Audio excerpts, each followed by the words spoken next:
আসসালামু আলাইকুম ওরহমতুল্লাহি ওবারাকাতু।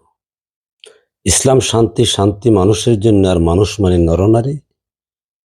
নরনারীর শান্তির জন্যে ইসলামের যত মত এবং পথ।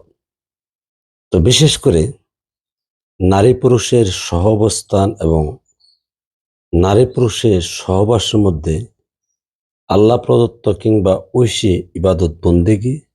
কারণ নারী পুরুষের যৌবনডয় আল্লাহ প্রদত্ত, না এটা বাপ মার দেওয়া, না কোনো পীর গুরুর দেওয়া, না কোনো উস্তাদের দেওয়া, বরং গায়েব থেকে আল্লাহ প্রদত্ত মানবদেহের মধ্যে এই যৌবন আসেন। তাই এই যৌবনটাই প্রকৃতপক্ষে আল্লাহ প্রদত্ত ঐশী কিংবা গায়েবী ধর্ম।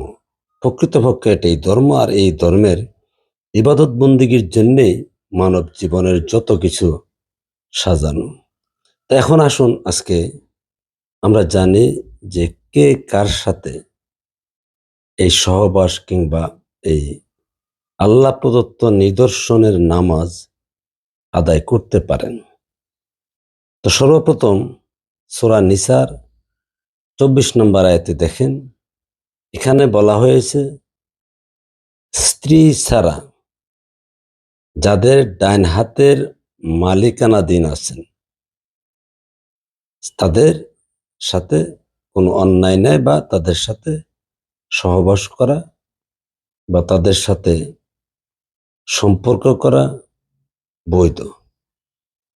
তো এখান থেকে আপনার বের করতে হবে যে ডাইন হাতের অধিকারী, এই অধিকারটাকে দাসও হতে পারেন, দাসীও হতে পারেন।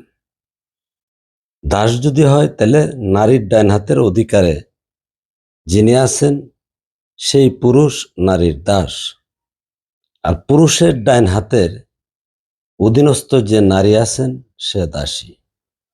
আর এই দাস দাসীকে এখানে বৈধ করা হয়েছে এবং হক বা হালাল। এ হলো দাসীর ক্ষেত্রে। এছাড়াও যদি দেখুন যে সূরা তওবার 71 নম্বর আয়াতে বলেছেন, মমিন পুরুষ মমিন নারী তারা একে অপরের বন্ধু, তারা সৎ কাজের আদেশ দেয়, অসৎ কাজের নিষেধ করে, তারা সালাত আদায় করে, যাকাত প্রদান করে। তো আমি আপনাদেরকে দেখাচ্ছি যে আল্লাহ প্রদত্ত নির্দেশে নারী পুরুষের সহবাস বা মিলন, তাহাই নামাজ। কারণ আল্লাহ যদি আপনার মধ্যে আজান না দেন তাহলে আপনি কেন নামাজ আদায় করবেন? কার কথায়? মানুষের কথায়? শয়তানের কথায়? ইম্পসিবল, করতে পারেন না। আল্লাহ ব্যতীত সেজদা দেওয়া যেমন শিরিক, আল্লাহর নির্দেশ ব্যতীত, আল্লাহর হুকুম ব্যতীত নামাজ আদায় করো শিরিক এবং শয়তানের ধোঁকায়।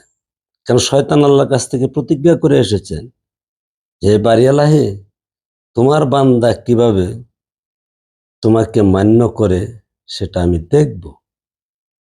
তো সুতরাং আপনার মধ্যে আল্লাহ আজান দিচ্ছেন, বিশ্বাস যদি না করেন সূরা বাকারার 186 নম্বর আয়াতে দেখুন, আল্লাহ আপনাকে ডাকতেছে। আজান কি? আহ্বান করা, ডাকা। তা আল্লাহ আপনাকে ডাকতেছেন কি করতে? আল্লাহর হুকুম পালন করতে, নামাজ আদায় করতে। আর এই নামাজে আল্লাহ প্রদত্ত হুকুমের নামাজ। আর সেই নামাজ আদায় করার জন্য সর্বপ্রথম কি দরকার? বন্ধু বান্ধবী দরকার। কোন বন্ধু বান্ধবী? যারা মুমিন মুত্তাকি। কারণ মুমিন মুত্তাকি ছাড়া নামাজে গেলে শয়তানের প্ররোচনায় পড়বেন, যেটা জিনা হিসাবে গণ্য হবে। তো সুতরাং আল্লাহ মুমিন মুমিনার জন্য, মুমিন মুত্তাকির জন্য অনেক সুন্দর পুত পবিত্র রাস্তা খোলা রেখেছেন। তো সুতরাং এই দুইটা রাস্তার মধ্যে পাচ্ছেন স্বামী স্ত্রী ভিন্ন, অন্য মানুষের সাথেও নামাজ বা সহবাস করা যাবে এই শর্তে। ভালো থাকবেন। আল্লাহ হাফেজ।